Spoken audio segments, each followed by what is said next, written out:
Welcome to This Club Sucks, grief support for parents after the lasagnas are long gone. I am your host, Melissa Monroe, here with my co-host, Alexandria Simon. Each week we record our child loss chat on Twitter Spaces, where we explore topics around grief and trauma. Whether you are a bereaved parent, want to support bereaved parents, or exploring other sources of grief, we'll be here holding space after the lasagnas are long gone. Oh, this club sucks.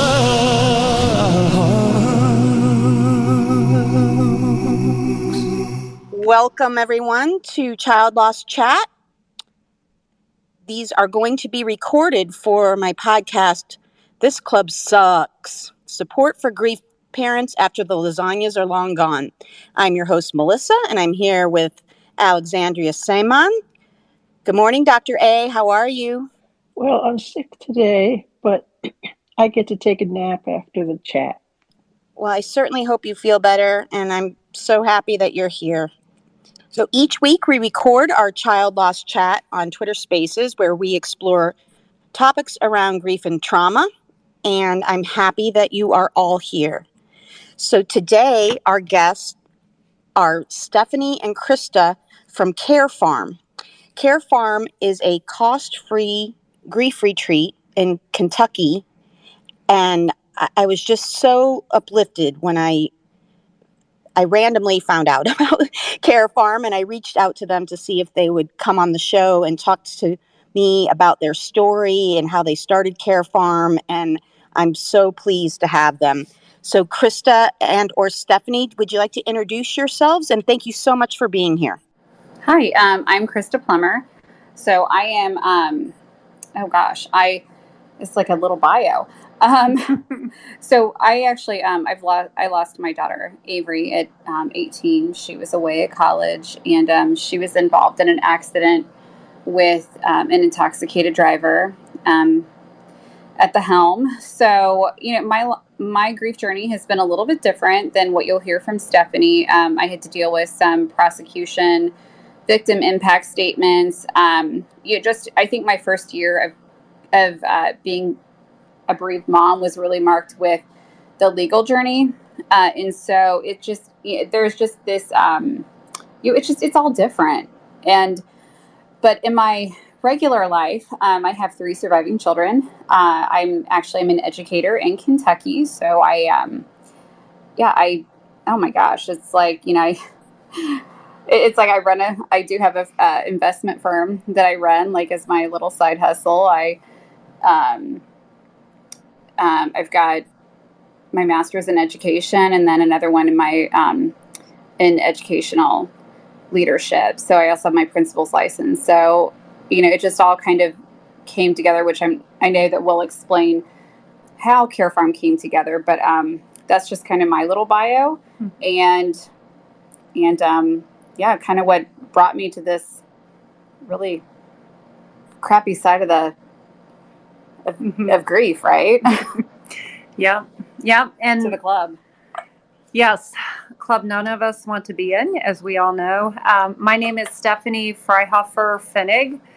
I started my grief journey also 6 years ago. My 22-year-old daughter, Katie, was getting ready to graduate college, and she fell in a hiking accident and passed a blunt force trauma to the head.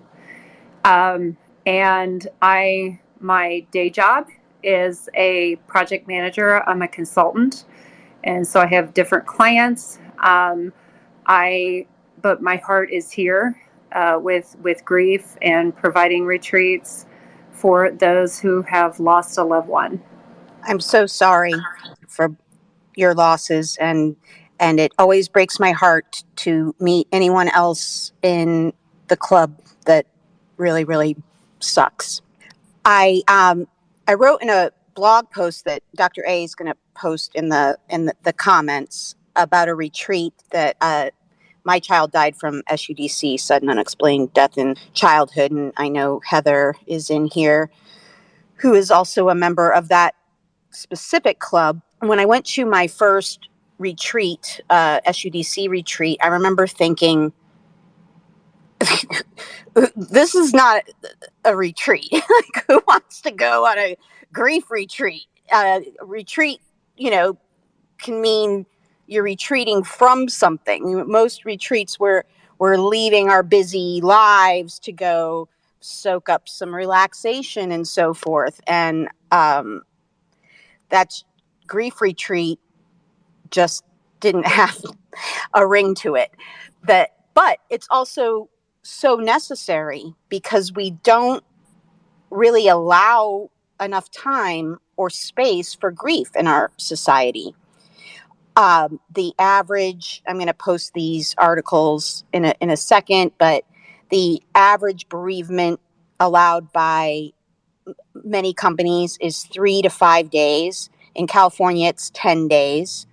I think after Sheryl Sandberg lost her husband suddenly, Facebook increased theirs to 20 days. But 3 days is just, I mean, you don't even have time to plan a funeral in 3 days. It's just bananas. So unfortunately, we live in a society where we really do need to retreat in order to have completely normal feelings about a loss. It's a completely justified process that has become pathologized because we are just supposed to produce, and consume. So I'm going to post those articles. But in the end, I'm happy that if I needed to grieve, there were opportunities for retreat. But these opportunities are not feasible for everyone economically, or maybe they can't get time off work. Or so when I read about Krista and Stephanie's project, it just really touched my heart that they are providing cost-free grief retreats. And could you guys tell me a little, you ladies rather, could you ladies tell me a little bit about the genesis of KARE Farm? Yeah. This is Steph, and I want to underscore what you said, and I also want Krista to add to it because she and I have completely separate experiences as far as, like you said, 3 to 5 days barely gives you time to plan a funeral. I have a company who is incredibly supportive, and my colleagues came together literally to pay me, to put money in a pot to pay me for time off, right? Who gets that? Nobody. Krista, do you want to talk just very briefly about your experience with that and then kind of lead into the retreat? Yeah, absolutely. Yeah. So I think a lot of times people think, well, state employees in education, oh my gosh, they have so much time. I had actually just moved from the state of Ohio to Kentucky, and my experience was that I actually lost all my sick days, which, did not seem like a big deal until 18, I think it was 18 to 19 school days into the school year. My daughter had her accident. I had to fly out to Colorado because that's where she went to school. And we had this situation where it literally took a full week. I mean, I never knew all of the ins and outs of having to fly someone, the requirements of Colorado just to get my daughter to leave just to leave the state. There was an active investigation. And then once I got home, as far as planning things, it literally was, I would say, 10 to 11 days. And, all you really get is, you do get 10 sick days, and that was basically it. So once I went, and I really had to go back, I really didn't have that human resources that said, hey, you know what, Krista, here are your options. And, and the thing is that especially in those moments, you don't know what you don't know. So I just kind of thought like, oh, I have to go into work. The one thing I knew is that I really didn't know, like I know I wasn't thinking very clearly. So I didn't know to say, hey, what are my options? So, it was kind of a nightmare scenario where I ended up going back to work. I had no days. My own principal at the point was telling me, hey, if your kid's sick, yeah, you can get docked. You can, I don't know what to tell you, but you cannot take off. And I ended up having other people donate days to me just because I couldn't even take off for a sick child because all of my time was used in that 2 weeks just to get my daughter flown back home and buried. So yeah, and then, even looking back, and I've said this a couple times, on different retreats or just different people I'm talking to, the awareness. Yeah, I mean, I was always really, really glad that I know when I was teaching advanced placement that, 6 months after the accident, as we're, because for her, it was in September of 2016, that I'm like, oh my gosh, my students actually, I guess autopilot really does work. But at the same time, I know in those moments, I don't remember even teaching a lot of this stuff. And you think, okay, what is the productivity? People are putting their children in my hands. What if there's a fire? What if, and I'm sure that autopilot really does work, but you look at the capacity and the bandwidth of individuals once they are there. And I know I can only imagine how spread thin I was in those moments. And I was really just kind of hanging on. So, I mean, my experience was definitely different. Mm-hmm. Yeah. And interestingly, relative to retreat, Melissa, interestingly, I did not know Krista then, but Krista, do you want to tell them about your retreat experience shortly after you lost Avery? Yeah.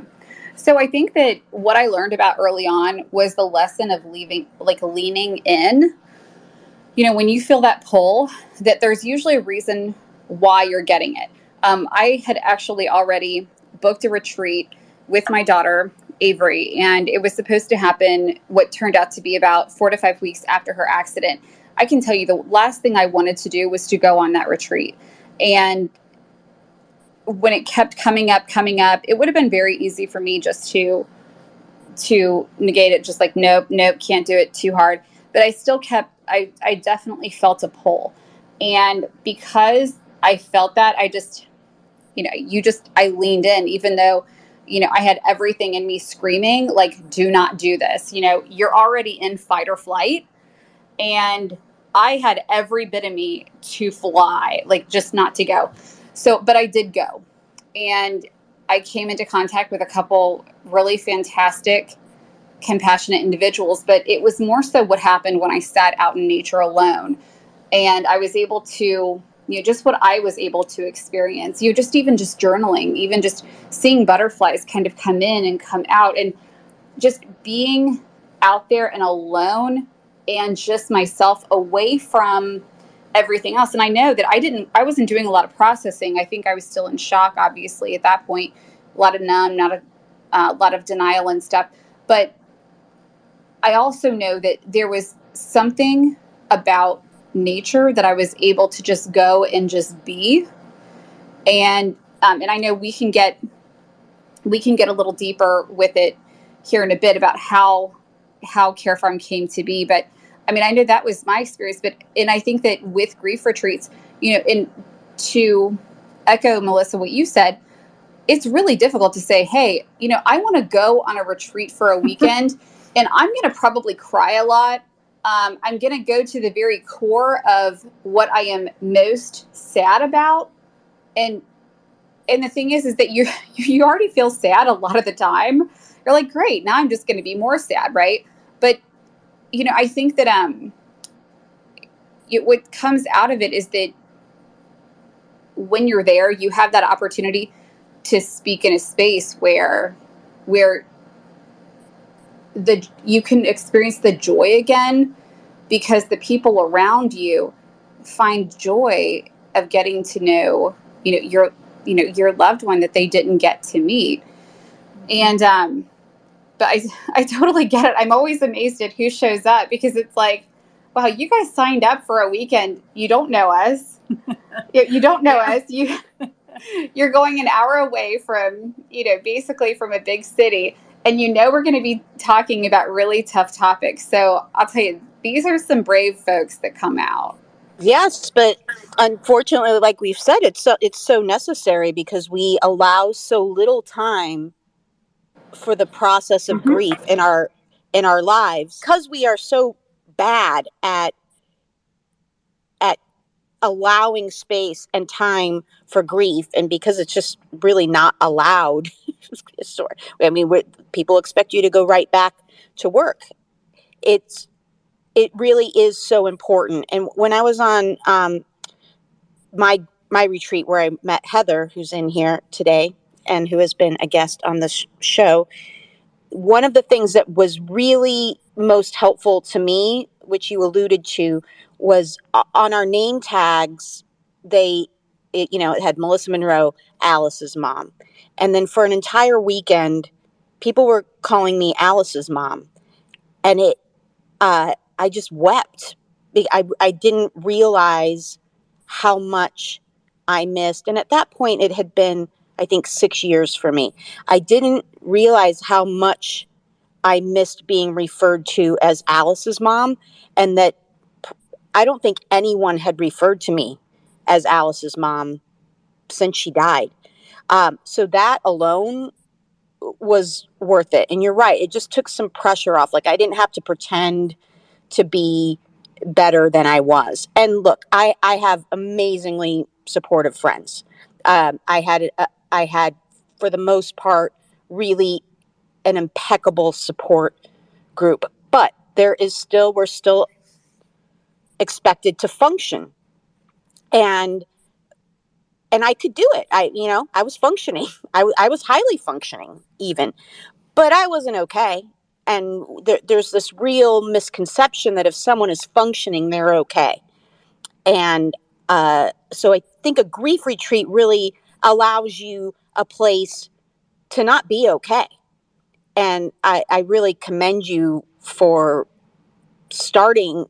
opening a place that is accessible to people regardless of their income or their socioeconomic status, that allows people to indulge the grief that must happen for us to live full lives. And whenever you're ready, I'd love to hear the story about how this came to be. Yeah, absolutely, Melissa. And I have to underscore what you said about being able to write, Alice's mom, Avery's mom, Katie's mom. It's a beautiful, beautiful thing. And I love that you did that. We do that at our retreats as well. But let's get back on to then the story of how this came about. So, and again, this is Steph. I know we're going back and forth. So Krista went to that retreat in the fall after Ave had passed. And she and I met by chance. I personally believe a lot in synchronicity. Maybe back at the time I thought it was by chance, but I do truly believe it was by design. We met on Christmas Eve at the cemetery. And I really was not going to the cemetery. I couldn't take it. This was my first Christmas without Kate. Kate was a lover of all holidays. I don't care what they were. Holidays, she was there. And, so I'm doing what I do best, which was pretty much weeping on the floor underneath the Christmas tree, looking up at the ornaments, and just thinking, I can't do this. And then I just heard Katie, in my gut, I heard her say, Mom, get your butt off the floor, get the most beautiful set of balloons you can and bring them up to the cemetery. And I'm like, okay, whatever. I'll do it. I'm good. I'll do it. So, go up, I get my balloons. I'm standing, it's a light rain in Kentucky, and we're across the rivers from Cincinnati, by the way, in the cemetery. And I didn't want to be there. I thought I was going to be there shortly, but I feel a presence beside me. And I heard a woman say, "Is this your daughter?" And I thought, oh God, please don't make me talk to somebody like who, it's like there's some unspoken code in the cemetery. You don't bother people, especially on a holiday. So I look over, and it's Krista's mother. And she points a few yards over to Krista, who is sitting on a car mat because, what do you do when it rains at the cemetery? You sit on a car mat. And she said, I haven't been able to get my daughter out of here. She's been here for hours. I just, I would love to somebody to help, to be with her, to know what's happening and understand what this is all about. And so that is how Krista and I met. Thank God for Kathy. You would never know it because her mom is not a person that would ever interrupt anybody, much less in a graveyard. But it really just goes to show how desperate she was to help her daughter who was grieving her daughter. And so we probably stood in the rain for 2.5 to 3 hours talking. We came back on Christmas again and talk some more. And it's like you said, Melissa, our family is wonderful. Mm-hmm. They supported us. God, were they there for us? But they just didn't know, right? Right, Krista? Yeah, I mean, they did what they knew how to do, but this is kind of uncharted territory. It's, it's unnatural. I know that, I mean, in my family and in yours, I mean, a child, passing prior to their parents, I mean, it was uncharted territory for us. So, yeah, I mean, they did the best that they could. Mm-hmm. Yeah. And then Krista, I'll kind of let you take it from there in terms of, we're going to get back to the word retreat. So, yeah. So crazy. We, so after I went to the first retreat with Crossroads Church out of Cincinnati, I was actually, at first I was emailed, then I ignored it. Then I was emailed again, I ignored it. And then I was called. And somebody said, hey, I really, really think you should run a retreat. And I thought, well, I think you're really, really out of your mind because I am hardly even feeding my kids. I don't even know what they ate. I think I had a meal train going on, and just kind of barely hanging on at this point. So, I mean, seriously, if my mom is going up to strangers in a cemetery, things are not going, I would say, in quotes, well. So it was like, and then you're going to put this spiritual fulfillment and advancement in my hands. Like, are you very, very poor choices, poor judgments going around, I'm thinking. And I don't know why, but something in me just said, just say yes. I mean, because it was like the third time they'd reached out and it was a call, and it's much harder to say no. So, of course, then, at that point, Steph and I were talking much more. We're talking regularly, meeting regularly. And so I'm like, okay, I'm not doing this without you. And so I get a group. And what was so interesting is now I did end up having to do this alone because Steph got one of her sinus infections. And I joke because I'm like, oh, Steph got sick again. And actually, that's the only retreat you've ever not gone on. Right. It's the only one I missed was that first like one after that. Yeah. So it was interesting because the one thing I had learned about any of this is the fact that when you lose a child, that's kind of like the trump card. Like if anyone plays euchre or anything where there's a trump card, it kind of stops. It's a conversation stopper, kind of a bummer for people, right? You could be talking about a lot of things, maybe loss, and then you say, oh, well, mine was the loss of a child. And they're like, oh, and it ends.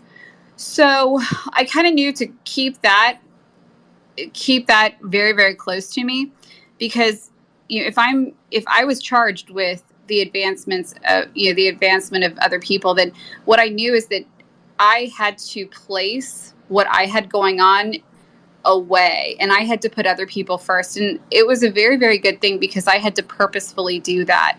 And I don't know that I had been forced to do that. I mean, yeah, I'd been a mom all this time. I was Abe's mom. I'm, Cass L. Griff's mom. But I wasn't just Krista. And so that weekend, I was just Krista, and I was just there to help other people. And the one really miraculous thing that came out of it was, and I did go almost last, but the person who did go last was a woman who didn't think she was worthy of her story and actually tried to shut down after I told mine. I mean, she just really refused to talk. So, but anyway, she was the daughter of a mom who had lost 2 children when they were very, very young. It was an odd genetic abnormality. But what I saw was a broken adult that came to be because she had bereaved parents who had never healed or never taken steps to reinvest. And I had this huge, just something hit me saying, oh my gosh, this is going to be you unless you get it together. Because and I joke, and yeah, I do joke. I'm like, yeah, I don't know who's feeding my kids. I know I was on autopilot. I don't doubt that. I'm a great mom, but you also still doubt everything you do. And I think that, maybe, who knows, maybe I accepted it because I wanted to be successful at something, because I felt I was failing at everything else. The one job we have is to protect our kids. And I'm like, I didn't even do that for my oldest daughter. So by going through this and through this retreat, it actually helped me, number one, compartmentalize, but also number two, start to get a little bit of piece of me again. I didn't have to be mom that weekend. I didn't have to be responsible for anyone. And I could really start to deal with and listen to, because we learn so much by listening. And I would say, even and I'm just going to go super quick through this part, but we ended up going through this church to run some other bereaved retreats. Steph and I did. You didn't have your sinus infections, which is great. We actually ran some more. We did. And we could just kind of felt like bereaved moms were kind of being sent to us. And then when they kind of shut down some operations, we felt this charge of, like, okay, we've got to have a better system than this, in this day and age. Here we met at the cemetery. We were so limited by only going through this church. There were definitely structural barriers with cost. Funerals are expensive. Whatever process you go through, it's very expensive. So we saw those structural barriers. And I think what we did is we looked at it like, okay, we can do better. We should be able to do better. And we wanted to remove, and I know I keep saying the barriers, but we already have so much with grief, but we wanted to really remove that so we could help those that needed connection. Mm-hmm. And so that's when, and I know, Steph, you can probably take it from here, but so that's when we kind of leaned into Steph's husband to give us a little bit of the farm that they already owned. So we could run this, so it could be at no cost. So there wouldn't be barriers to people getting help. So they could just come, find those common threads, find the connection. I keep saying these words, but it really is kind of the cornerstone, and find some way to reinvest in life. Yeah, I agree. And so, Melissa, is it okay to keep going with our story? We're almost there to how we got to KARE Farm itself. Yes, and then I have some additional questions, and I want to have time to open it up for people to ask their questions as well. Absolutely. So as Krista mentioned, we didn't want to be limited by a retreat cost. We didn't want a retreat cost. We didn't want to have to be beholden to another person's schedule.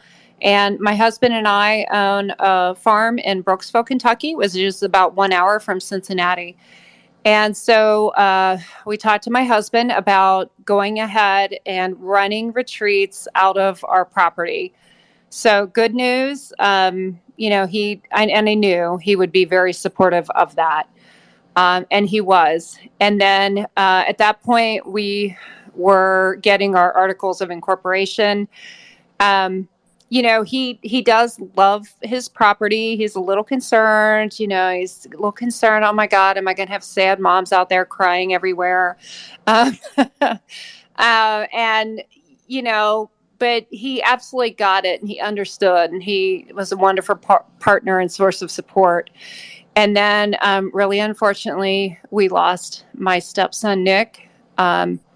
We lost him to an accidental overdose. He had a tour in Afghanistan, and unfortunately, he took to drugs to help self-soothe, and at one point it was pure fentanyl. So we were quite surprised. He was doing great. Graduated from UTEP, University of Texas, El Paso, first in his class.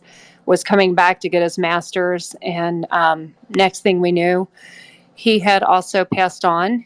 And so when that happened, my husband's like, let's go. any money that anyone wants to donate, let's donate it to the setup of KARE Farm. Nick actually knows and knew Krista's twins, taught him how to fish. He was all about KARE Farm. So that's actually where we got our seed money. And we are in our 3rd year of operation. Yeah, going into our 4th. Yeah, going into number 4. And we have retreats. We have a few in the spring. We try to take a break during the hot summer in Kentucky. And then we have a few more in the fall. And in fact, Krista and I just got off of a retreat over this past weekend. Yeah. Yeah, that one was specifically child loss. Yes, that particular one was child loss.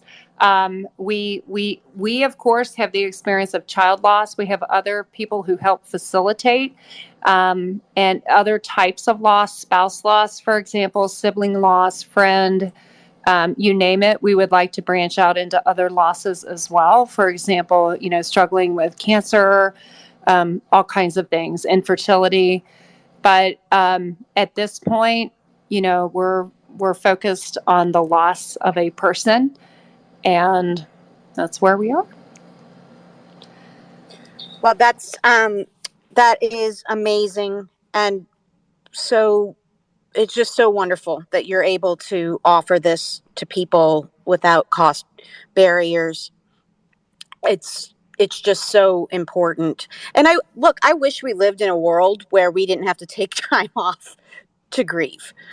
And I feel like if we had more time to grieve, or an ample time to grieve rather, at first when it happened, because at first, look, you're not grieving, you're dealing with funeral homes, and especially in unexpected deaths like all of us had.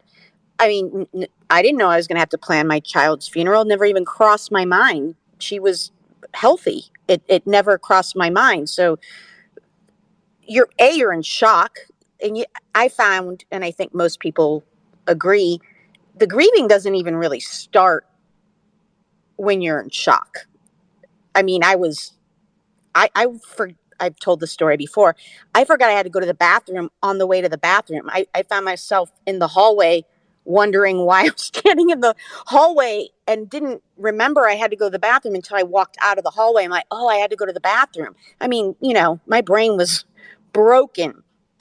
I had to go back to work 11 days after. I'm self-employed, and people like to say, oh, you can make your own schedule.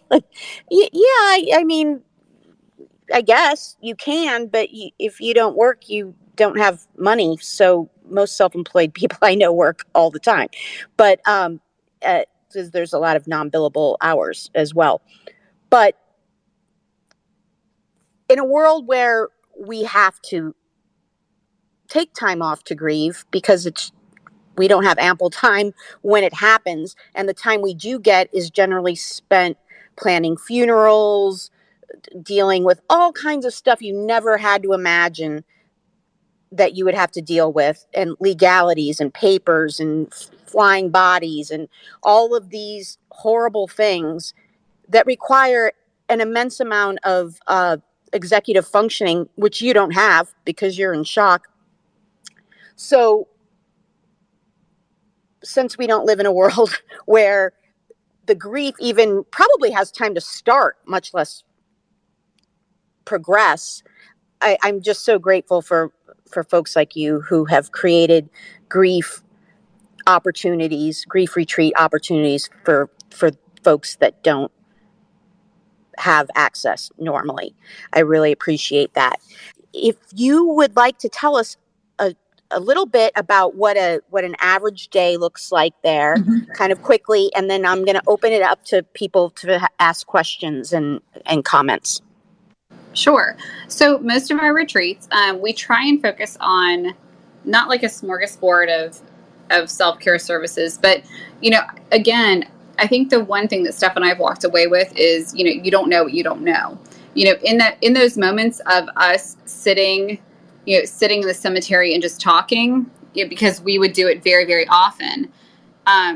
We didn't know in those moments we were actually processing and we were connecting. Not that I think that we took advantage of it or, took it for granted. It was just that I don't think we knew that is per se what we were doing.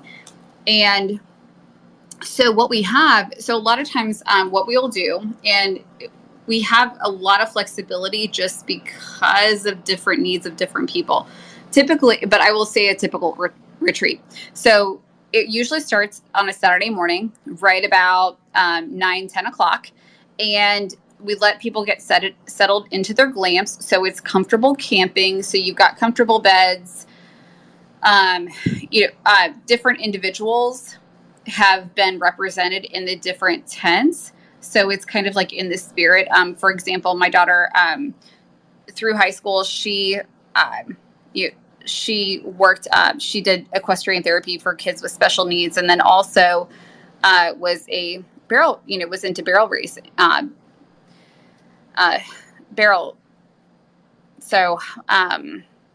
racing. So anyway, so for her, it's called the Philippa, and it's all about being a horse lover. Everyone has, we've got quite a few tents where it is, they're created in the spirit of people. And the thing is, what we want is, it's kind of like when you get there, we know it's hard to get there, but once you get there, it's kind of like, okay, we've got you. All of your meals are included. We have we've got different self-care services in every retreat. Everything is volunteer based. So we really depend on individuals pushing in. Sometimes they're past retreat guests. Sometimes they're just other individuals where they've heard about us, or maybe they're connected to us in other, more close personal ways. So it could be Reiki, it could be yoga, it could be service animals, all of those things with self-care. And we're always open to engaging with more as well. We also provide grief workshops. Those are intended to increase that facilitation of connection and that frequency of different feelings. So you can really identify, and that really does drive, and it's almost like you have to be there, but it really does drive the conversation depending on the group that we're in. And because different groups definitely have different needs, but it allows us to really just meet each group where they are and facilitate the connection with what that group needs. So, and we've got lots of time for whether it be structured activities or unstructured activities. It's on 100 acres. There's lots of time to go hiking just to go hiking, out on the trails, out to the lake. Just watch out for the one snapping turtle we hear about. I've never seen it in all my years, but I hear it's there. Maybe it's not, but it's a time where you can be out and take that time in nature, but then also take that time to maybe engage in services that at home you wouldn't have the time, the finances, availability, or even knowing that those services are there. So, we want to give these, all we're really trying to do is to increase capacity of the individual and, help build up the different coping skills, even with like breathing techniques. I mean, something as simple as that. Yeah. And it's like Krista said, it's a lot about different options, different services. And one of the things that we're biggest on is that connection circle.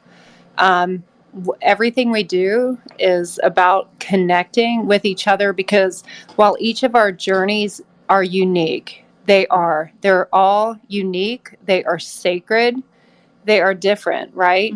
But there's all a common thread, that there comes a knowing only from other people who have been in your situation. And so we do a lot with those connection circles. Right. Yeah. And honestly, I don't think that we can take anything away from, after we get through kind of that hard day, sitting by the fire, and what, you wouldn't think, but there's a lot of laughter. I think that it's hard, but I think it's absolutely a valuable lesson to learn to accommodate joy and pain, because we have room for both. And it's increasing that capacity for both. Sometimes we've had some retreats where everyone goes to bed at 10. Sometimes it's 1 a.m. It depends on what's happening in the group. And, And each one is so valuable and so unique. And honestly, I don't think that there's a retreat I haven't learned something from. But then really we get up Sunday, we've got some release, some intention activities. Again, more workshops that are facilitated. But again, it's like the intention is to increase the tools in your tool belt so that when you go back to your real life, you can maybe do life a little bit different. You end up walking away with a tribe, with a group that you can text, that you can connect with, and that you have connected with. And I think there's strength in that. And then, typically they, and again, even on Sundays, they end at different times. Sometimes they end at 10 in the morning because, especially child loss, because a lot of times they have surviving children and the kids are like, get home now. But it all depends. Yeah. There has to be a lot of flexibility. Yeah, a lot of flexibility and some free form, right? Each group needs something different. For example, the group this past weekend, Melissa, they could have gone all day. And we stayed for as long as they wanted to stay. So I hope that gives you a little bit of background on what a retreat looks like. Yes, thank you so much for sharing that. It sounds incredible and really helpful to people. I'm wondering if anyone in the room has questions about retreat in general or questions about KARE Farm in particular. If so, go ahead and raise your hand and we'll bring you up as a speaker. And we'll start with the lovely Dr. A. Thank you. This is for KARE Farm. About your retreat. Do you just run them all year round or only at certain times? And how do people find out about them? So really, if they go to www.karefarm.org, so it's K, and this is the big thing, it's KAR. We put the link in the nest good. and in the chat. Perfect. Yeah. So it's Kate and Avery's Retreat Experience farm.org. And that's the thing. So what we've really found, so we still do have day jobs. We're not doing this full time quite yet. So we have different weekends that we identify. We will either have open loss, we'll have child loss. And so we are actually finishing up right now with our final open loss. And I believe we're full for that. Is that correct, Steph? Yeah, right now we're full, but if you are interested, you can email us at carefarmgivesback.com if you're interested in the September 10th retreat. We will check and see if we have some availability. Yeah. So, And the thing is, we really do try and accommodate, even with the wait list. We don't want anyone who is bereaved to not go without having their needs met. This is one of those things where, I don't think Steph or either of us could have moved forward unless we had that space in our people to connect and communicate with, and just sometimes just even make sure that we're not crazy. And the thing is, it's not to take away from therapists or counselors or anything else, but it is something really, really important about finding others that have just been on a journey, even if it's a little different from you. People just get it. Mm-hmm. So anyway, we have not come out with our spring dates, our spring 2023 dates. However, we do have an open house on October 1st. And actually, we do have a link on our website that goes directly to our open house. And that just kind of gives, we do have some mini connection circles. We know sometimes it is hard. It's like, okay, I just want to dip my toe in. I want to see, okay, can I trust these people who are running this? But weekends, committing to a weekend is really hard. You're going to be doing some hard work there, but it's really valuable work. Mm-hmm. And so anyway, we do have that October 1st open house coming up. But typically, I would say 2 to 3 in the spring, 2 to 3 in the fall, and we can always reassess. Correct. And as Krista mentioned, we do have day jobs, but what we're looking to do is grow our capacity for accepting more guests next year. And again, in summary, though, we have about 3 dates in the spring, 3 in the fall, and then an open house. There's 2 purposes to the open house. One is for potential guests that come out and take a look at and participate in what a weekend would be like. And then this year we're actually having homecoming for previous guests that can get together. So that's what we're doing. And if you would like to come to open house or even the September 10th retreat, you can email us and we'll get with you. That's wonderful. And is there a way to join virtually for part of it, or is it all an in-person experience? It's a good question, Melissa. Right now, we don't have a virtual way to join, but that's one of the things that we're looking at growing next year. Right now, it's all in person. That's wonderful. Thank you so much. Does anyone else have any questions or comments, questions for myself or KARE Farm, or comments about the topic of retreat in general? Dr. A, go ahead. Melissa, I wanted to ask about the grief retreat that you went on. How did you find out about that? Do people tell you about these things, or did you just find out by research? That's a great question. I knew about grief retreats, and I think I went to one that was in town. So I wasn't staying there, but I just went to, I think it was a David Kessler retreat. And for many years, I didn't feel like I needed one. I sort of, to the best of my ability, worked out a schedule where I was doing patient care on certain days, and then really maximizing that. And then on the other days doing all the kind of non-billable hour stuff at home, so that it took a little pressure off me, and it allowed me to kind of focus on patient care entirely. Normally I would take a patient, call in write their herb prescription, do my ordering. Like I was doing it all at the same time. I couldn't multitask well enough to do that in the early days of grief. And B, it just I was able to deal with the patient in front of me, but I just didn't have the bandwidth. So dividing my days, so I had desk days, and I still do it this way.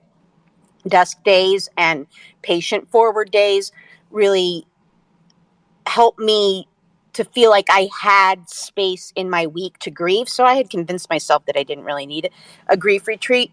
And then I went to this David Kessler one. Again, I didn't stay there, so I was driving back and forth. And I would say it was somewhat helpful. Part of the reason I never thought I needed a retreat is I really never felt like I need a whole group of people to understand what I'm going through. I know that some people do, and this is not an indictment on them whatsoever. I was well aware that I was in the vast minority, and that's no indictment on me either. I did not have this need to feel understood by other people. If anything, I felt really gutted that anyone else would understand. And so a big reason why I couldn't do groups in the beginning at all of any kind, much less a grief retreat, is I didn't know if I could handle it and have anything to offer. And so many people said, well, it's not, you're not supposed to have stuff to offer. You're going for you. But I felt like I would become crippled by the sadness, and that I couldn't handle personally any more stories. And that made me feel bad about myself at first, and for a minute. And then I was like, I just can't. I just don't think I can do it. And I don't think I have anything to offer the group. So it took me a while. Then the retreat I did go on was run by the SUDC Foundation. So through my involvement with them, and I didn't even get involved with them it took me, I think, 3 years to even get involved with the SUDC Foundation. So they had just started doing annual retreats, and I wasn't going to go, but my daughter, my surviving daughter, wanted to go. And it was at like a cool hotel. And the editor of my book and a dear friend of mine lived there. My cousin lived nearby. And I thought, well, if it's horrible, we can go visit Teresa or we can visit Patty. And, you know, I had outs and they had a cool swimming pool. But my daughter wanted to go. And so I went for her mostly. And in the end, I was glad that I went. And I still feel very much the same. I still feel like I don't really need other people to, quote, understand me. And again, this is not an indictment on people who feel differently. I'm well aware that that's weird. But I did get a lot of benefit from it. Mostly, the biggest benefit I had was what I said before. It hadn't even occurred to me that no one had called me Alice's mother in 6 years. And it was worth it for that. And it was worth it to see how happy that made my other daughter. She noticed that. She said, it's so nice that people call you Alice's mom here. So that was really important for her, because I think children are still, you know, they're necessarily and developmentally necessarily egocentric for a while. And so I think for the children that were on that retreat, they got to see that if something happened to them, we would not forget them, and we would still be Grace's mom, or, you know, the living child's. But do you know what I'm trying to say? So that was really important, and I'm glad I went, and I got some stuff out of it. But mostly, what it gave me was some time to do it my way. I let go of any pressure to go to every single talk, every single function. I did what I could do. I hung out with Grace in the pool the other times, and we had a beautiful experience. But we kind of had to do it our way, and that's probably too long an explanation. Well, and I think that's kind of the beauty of, you know, different retreats where you have different intentions, right? I mean, I think, you know, when individuals come to a KARE Farm retreat, they have intention. Mm-hmm. You know, it's what is it that they need to get out of it? And I think that really helps us identify, okay, what direction is it that we need to go? How is it that we need to support? I don't think the intention is ever that individuals are there to validate each other in their grief or anything like that. It's more so that they come to a space where they know that they're safe and that they can also experience some self-care options that maybe they didn't know about. Maybe they may not have known it existed. But then also, there's the structured and unstructured time. And again, I really want to focus on that. It's really not about, like, the connection is not about validating grief. The connection circle is really more about listening, because I think as we listen, we learn. And when we hear other perspectives, it allows us to inherently and intrinsically just, you know, process and see, you know, okay, what are some of our inner biases? I mean, I know I know Steph's probably going to be like, oh my God, Krista, you're going rogue on me, but I'm not. You know, even with individuals that were lost through suicide, you know, I was very angry at first, and I would absolutely, I'm like, well, wait, but, you know, your person, like, they made that choice. And it's like, you know, my child lost their life through no choice of their own. Like, this was done to them. But really, when it comes down to it, it was only through having an open mind, seeking to understand versus judge. And that when it comes down to it, when you're in grief, you're just in survival mode. You're not, it's really, I don't even think you're thinking judgment, understanding, that kind of stuff. But once I saw other parents, other loved ones in their grief, it was like, oh man, we're in that same boat. And I had this greater appreciation for, you know what, there is a common thread.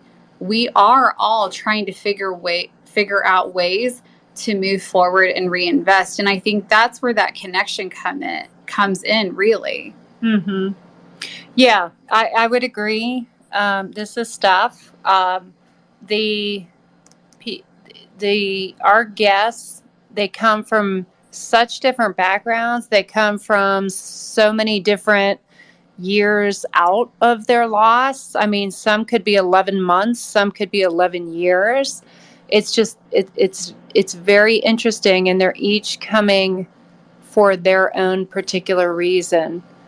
And it's very humbling to watch, and it's a step out in courage, for them. Oh yes, it definitely requires courage, and it requires courage to tell your story to anyone, much less strangers. And Krista, I think it's beautiful that you were able to recognize your own bias, and it sounds like maybe you caught yourself playing what I call the grief Olympics, uh, where folks can kind of get caught up in like this kind of death is worse than this kind of death, and this is, and I've watched some friends really suffer while they were believing that their story was worse, and it became isolating. It again, I'm going to ask you to mute when you're not talking because it creates feedback. But when the folks get caught up in the grief Olympics, I really watch them suffer. And then one of the things I often hear them say is that people have, people don't come around anymore. People can't handle their grief. But from the outside, you can see that they're not really letting the people in because they're judging people that don't understand. They're judging people for having different kinds of, and though they might not be saying it, it's palpable. And I feel for them. I say this with nothing but compassion. So, Krista, I think it's really amazing that you were able to recognize that in yourself through working with this group, and that you're able to verbalize that. We're living in a time now where people would truly almost rather die than to say that they had something wrong, or that they saw something maybe not as clearly as they might have. And so I just really want to commend you on recognizing that in yourself and having the courage to admit it and to share it, because I think you'll really help other people. I've also seen people suffer on the other side of that, where they're playing the grief Olympics, but at themselves. Like, well, mine isn't as bad as this person's, and so I don't have any right to grieve or feel this way. I've seen people suffer on both sides of the grief Olympics, and in the end, no one wins the grief Olympics. Grief is not a contest. It's so different for everyone, even if it's a similar kind of death. People's home situations are different, their support situations are different, the rest of their life is different, and that means their grieving process is going to be different. There are going to be elements that are common, and I think that's what we need to search for. And so I really love that idea of the connection circle, and again, I just want to really commend you on recognizing that bias in yourself and being brave enough to admit it, because I think that will help a lot of people. And I want to take a question from Steve before we start to wrap this up, because we try to wrap it up by the end of the hour. But Steve, go ahead. Hi, everybody. Yeah, the Grief Olympics is real, and I don't know why it is. It's like, Well, the because worst. the Olympics are real and Yeah. everything. There's a parenting Olympics in general, like where like, well, I have 3 kids. Well, I have 4 kids. Well, try this. That exists to start with, and then throw in a dead kid on top of it, and it can get pretty Yeah. intense. The worst thing you've been through is the worst thing you've been through, no matter how hard or difficult it is.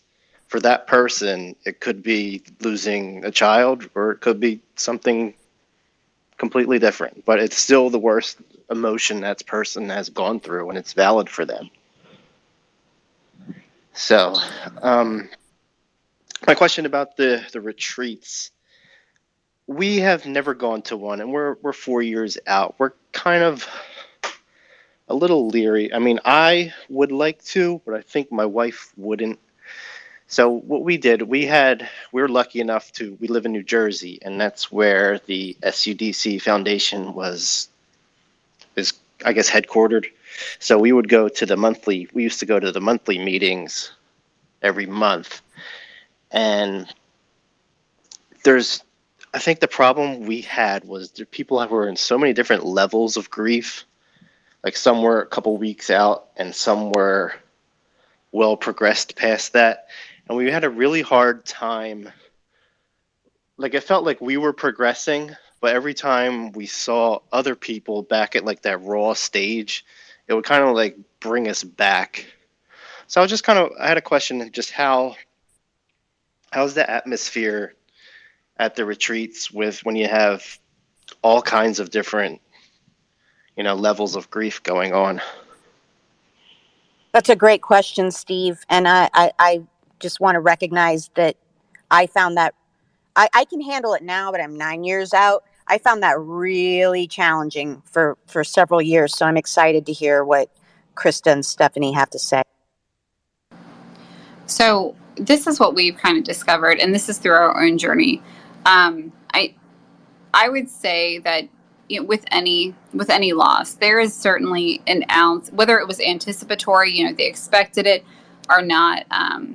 There are certainly changes that come along with it. What we have encouraged is that people do not attend unless they're probably 3 to 6 months into their journey, because when it comes down to it, we do want some of the shock, some of the denial, the numbness to have worn off, because you're in this self-preservation mode. I firmly believe, and I know Steph does too, that it's almost like your brain, it's an amazing thing. It really does try to protect you from what your heart already knows. And we also have to be cognizant that we're trying to incorporate tools so people can reinvest, and they're not in a space to do that so early in that journey. And the last thing we want to do is to pull people back. At the end of the day, Steph and I, we are still moms that have lost their children. So we're still also vulnerable to being, pulled back.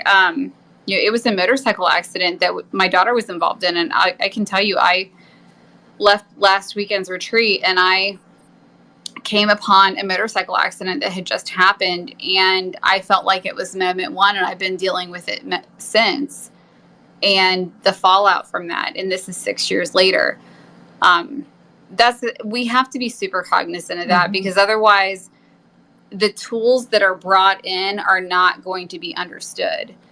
There does have to be a little bit of separation in between the date of loss and the attendance of a retreat, because our entire goal is for individuals to begin their healing process and to reinvest. And when it comes down to it, I hate to say it, and I know I wouldn't have been ready. Steph, you wouldn't have been ready. We're not ready to just reinvest. You have to get beyond that, just simple, that survival mode. Yeah. And I think it was Steve, we're in our third year, but after every retreat, we see how we would do things differently. And honestly, we're working on exactly the plus deltas. And honestly, we're working on exactly what you just described. And, we've had some comments that say kind of exactly the same thing you do, where, we're a little bit further out. We don't want to get sort of pulled back. So as it's part of guest care, as we go through the guests in our guest forum, you'll see the different questions that we ask, and we ask you to be vulnerable and share. But part of that is so that we can group people accordingly, right? We want to be sensitive to where each of our guests are. And honestly, I'm sure we've stumbled there before, but as we grow, we're looking to ensure that that kind of thing doesn't happen. That we don't have somebody who's so raw in it, and God love them. It's painful, but we're trying to group people according to type of loss and years out from loss, et cetera, for exactly the reason that you mentioned. Yeah. That's great. Yeah, I know that was a difficult thing for me when I just became involved in the Facebook group. And I was, I think, 3 years out already. But even 3 years out, the SUDC Facebook group allows people at any stage. So occasionally there'd be one really new, and I would have to retreat from the Facebook page for a while because it really I could feel it starting to suck me back. And this is an interesting thing, and then we're going to wrap this up as we're already over time. But most grief groups won't let people, or, I'm sure they have a more diplomatic word than won't let, but do not encourage people to start until it's been at least 3 months. And even if you go to see a medium or a psychic, they won't let people come in less than 3 months because of what we're talking about. You're just too raw. You're not in a place to receive yet in the first place, because oftentimes you're still in shock. Steve, real quick, and then we got to wrap it up. Yep. Thank you guys for answering my question. I just have one quick question for Melissa. Did you feel on your retreat that your initial feelings were coming back, or was it more of like a satisfaction of helping the newer families? I didn't feel like I was that helpful particularly. I wasn't on a panel or anything like that. I didn't know anybody when I went, so I was kind of just existing in it.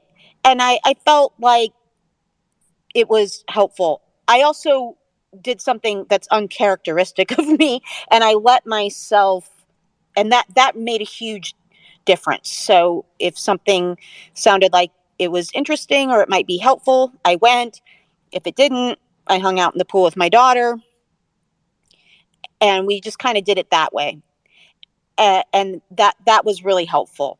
So the question is kind of neither. I didn't really know anyone. I met Heather briefly, and I did meet a couple of people that have become good friends, and that part of it was great. It was great to be called Alice's mom. I didn't even, like I said, I had no idea that I even needed that. So, and I would have never realized that I needed that or how much that helped me unless I would have gone.